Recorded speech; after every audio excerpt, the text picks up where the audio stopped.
नमस्कार दोस्तों, आज इस वीडियो के अंदर हम बात करने वाले हैं संपूर्ण भारत की सभी यूनिवर्सिटी यानी कॉलेजों के बारे में कि कॉलेज परीक्षाएं यूजीसी का एक बड़ा फैसला आया है। यूजीसी का बड़ा ऐलान क्या है? First year second year student के लिए खुशखबरी यही है कि उन्हें पहले से प्रमोट कर दिया गया। तो यूजीसी अंतिम वर्ष की परीक्षाएं होंगी या नहीं होगी, उसी को लेकर एक बड़ी अपडेट आई है जो कि सुप्रीम कोर्ट में याचिका दायर थी। उसी को लेकर आपको संपूर्ण जानकारी इस वीडियो के अंदर मिलने वाली है। आगे भी आप यूजीसी से जुड़ी पल पल की अपडेट सबसे पहले देखते रहने के लिए चैनल को सब्सक्राइब करें, साथ में बेल आइकन जो घंटी का बटन है इसे जरूर दबाएं ताकि जब भी इस चैनल पर कोई लेटेस्ट अपडेट आए तो उसकी नोटिफिकेशन आपको समय पर मिल सके।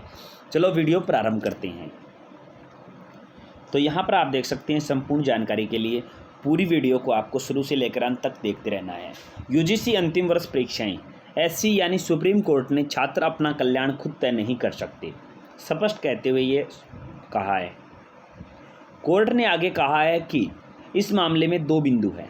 एक तो यह है कि राज्य परीक्षाएं करा सकते हैं, दूसरा यह है कि राज्य परीक्षाओं का रिजल्ट पहले के अंक के आधार पर भी जारी कर सकता है। तो राज्य को अंतिम वर्ष की जो परीक्षाएं हैं वो करानी है, सुप्रीम कोर्ट का ऐसा मानना है। अगर वो परीक्षाएं न कराए तो जो सेकेंड ईयर का रिजल्ट घोषित किया गया था उसी के अंक के आधार पर अंतिम वर्ष का रिजल्ट घोषित कर सकते हैं। नई दिल्ली विश्वविद्यालयों में अंतिम वर्ष की परीक्षाएं सितंबर तक कराने के खिलाफ दाखिल याचिका पर मंगलवार को सुप्रीम कोर्ट ने सुनवाई के दौरान एक बात हमें ध्यान रखनी होगी कि छात्र अपना कल्याण खुद तय नहीं कर सकते। वो इस योग्य नहीं है कि कोर्ट ने आगे कहा कि इस मामले में दो बिंदु है। एक तो यह है कि राज्य परीक्षाएं करा सकता है, या दूसरा राज्य परीक्षाओं का रिजल्ट पहले के अंक के आधार पर भी जारी कर सकता है।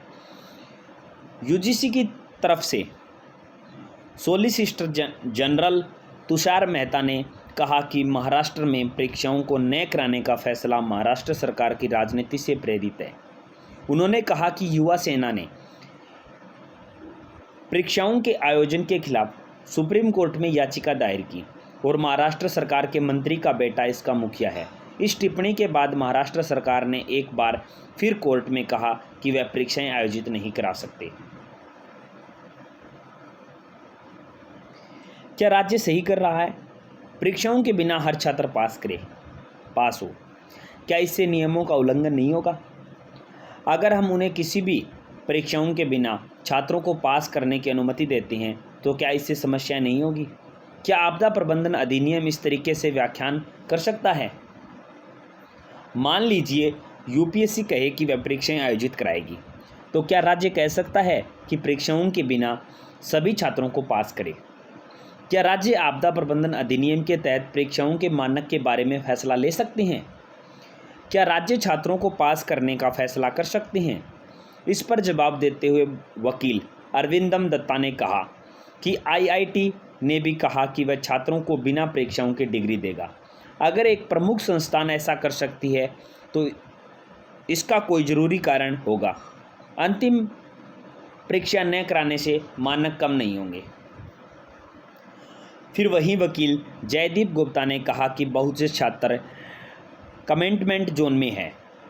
वही दक्षिणी बंगाल में साइक्लोन जो एक तूफान आया था उसी की वजह से बहुत से स्कूल और कॉलेजों में लोगों का ठहराव किया गया, इसीलिए बंगाल में फिजिकल परीक्षाएं नहीं कराई जा सकी।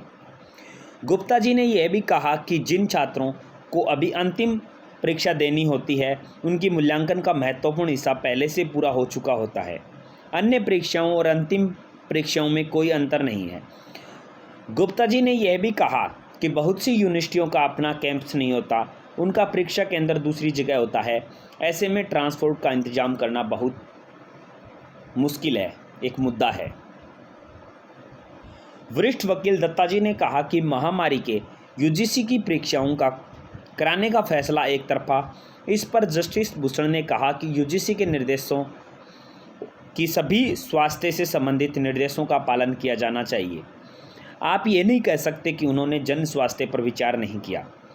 दिशा निर्देशों में इसका जिक्र है। बताते चलें कि शुक्रवार को पिछली सुनवाई के दौरान छात्रों के वकील अभिषेक मुनि सिंघवी ने कहा था कि कोर्ट के सामने सबसे बड़ा सवाल जीवन के अधिकार का है। सिंघवी जी ने यह भी कहा कि कोरोना महामारी विश्व स्तरीय समस्या है। ये एक असाधारण स्थिति है। महामारी से सभी स्टेट प्रभावित है और अधिकतर बंद है। ऐसे वक्त में कोई भी रेगुलर परीक्षाओं के खिलाफ नहीं है। हम महामारी के दौरान परीक्षा के खिलाफ हैं। सिंघवी ने आगे कहा कि यूजीसी ऐसी असाधारण स्थिति के दौरान कोई परीक्षाएं आयोजित नहीं करा सकता।